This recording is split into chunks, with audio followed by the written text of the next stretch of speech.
Hey guys, today we'll be learning a new thing which is how to set up virtual environment in our Python.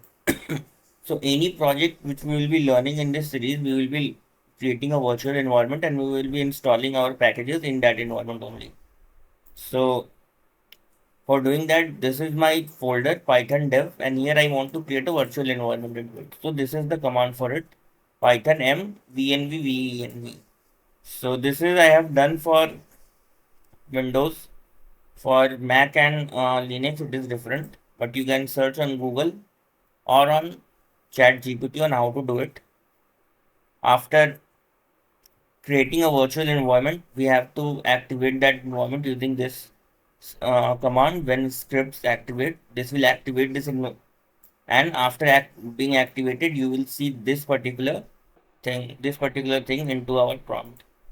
So this is my code, and you will see a folder created. We will write a main.py and we will run print hello world and it will be basically printing it. So I ran that and it printed this way on the hello world. So guys, this is basically the basics of how to create a virtual environment.